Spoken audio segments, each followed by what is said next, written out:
మాయా కలశం. ఇండియాలో గుడిలకు మసీదులకు చాలా పారంపర్యాలున్నాయి.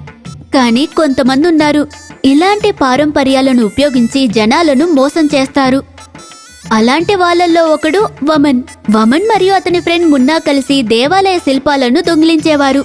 దాన్ని దొంగిలించి వాళ్ళు సేట్ కిషోర్ లాల్కి అమ్మేసేవారు. ఇలా చాలా కాలంగా చేసేవారు.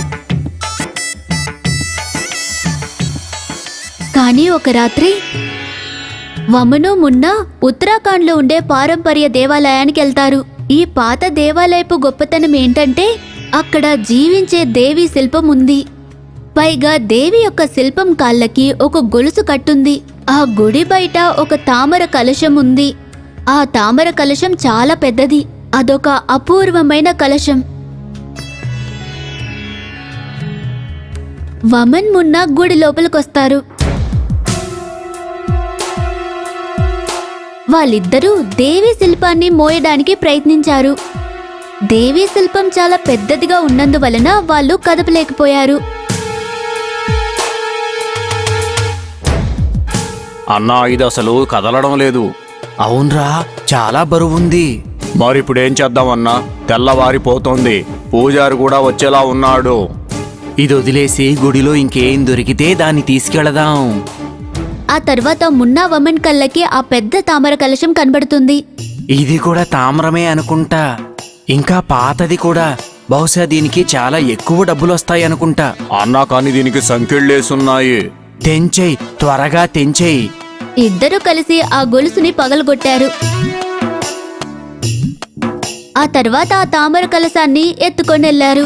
వాళ్ళు దాన్నలా తీసుకొని వెళ్తున్నప్పుడు స్వామీజీ చూస్తారు. మీరిద్దరు స్వయంగా ఆ కలశాన్ని తిరిగి తీసుకువస్తారు. వమను మున్నా ఆ కలశాన్ని వాళ్ళ గోడౌన్కి తీసుకెళ్లారు. అక్కడ కిషోర్ లాల్ ఆ కలశాన్ని చూస్తాడు. అరే, ఇదేంద్రా ఇది తెచ్చారు? ఇది గుడిలో దొరికిన కలశం. ఇంత పెద్దదా? ఇంకా ఆ గోడ మీద దీని గురించి రాసుంది. ఇది మాయా కలశమట. ఏం మాయ ఉందిరా దీంట్లో అసలు? అదేంటో మాకు కూడా తెలీదు. సరే కానీ దీన్ని కూడా అమ్మేద్దాంలే మనం. ఏం మాయుంటే మనకేంటంటలే గాని మనకి మొత్తం డబ్బులతోనే కదా పని. డబ్బులు. కిషోర్ లాల్ వమనికి మున్నాకి కాస్త డబ్బులిచ్చాడు. ఆ తర్వాత వాళ్ళిద్దరూ ఆ గోడౌన్లోనే తిన్నారు. ఇప్పుడు రాత్రి అయింది.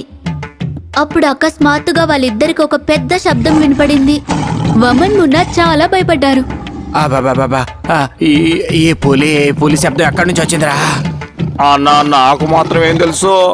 వాళ్ళిద్దరూ భయపడుతూ చుట్టుపక్కలంతా వెతికారు. వాళ్ళకెక్కడా పులి కనపడలేదు.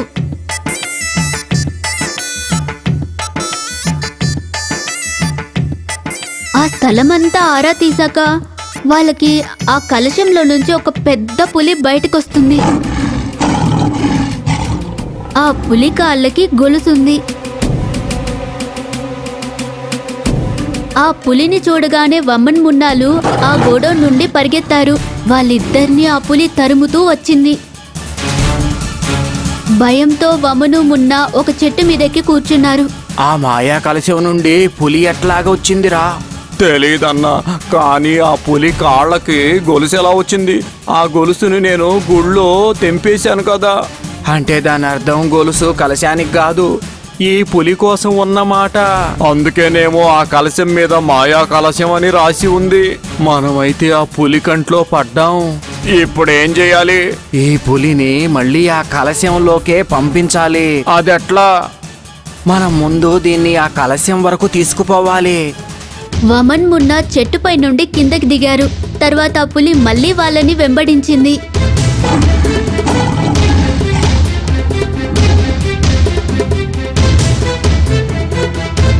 పరిగెత్తి మళ్ళీ గోడౌన్కే వచ్చేశారు. అక్కడ కిషోర్ లాల్ ఇద్దరి కోసం వెయిట్ చేస్తున్నాడు. బాస్, పరిగెత్తు. ఎందుకురా? ఎందుకంటే మాయాపులి వెంటబడుతోంది. ఆ పులిని చూడగానే కిషోర్ లాల్ స్తంభం పైనెక్కి కూర్చుంటాడు. కిషోర్ లాల్ ఎప్పుడు కింద పడతాడా అని పులి ఎదురు చూసింది. అరే, ఇది ఎక్కడి నుంచి వచ్చింది? తామ్ర కలశం నుండి. ఏంటి? ఈ మాయాపులి మాయా కలశం నుండి వచ్చింది. నన్ను కాపాడండిరా, నన్ను కాపాడండిరా. నేను ఏదో ఒకటి చేస్తాలే. వమన్ మున్నాలు ఆ కలశాన్ని తిప్పించి దాన్ని బాగా కొట్టడం ప్రారంభించారు. ఆ కలశ శబ్దం విని పులి భయపడుతుంది.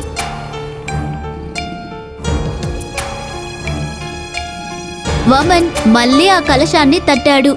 పులి ఆ శబ్దం విని మళ్ళీ కలశంలోకి దూరింది. ఆ తర్వాత అంతా శాంతించింది. పులి కూడా శాంతించింది. ఇది చూసి భయపడ్డ మున్నా వమన్లు ఆ కలశానికి పెద్ద మూత పెట్టి దాన్ని సీల్ చేస్తారు. దానిపైన చాలా బాక్సులు పెడతారు.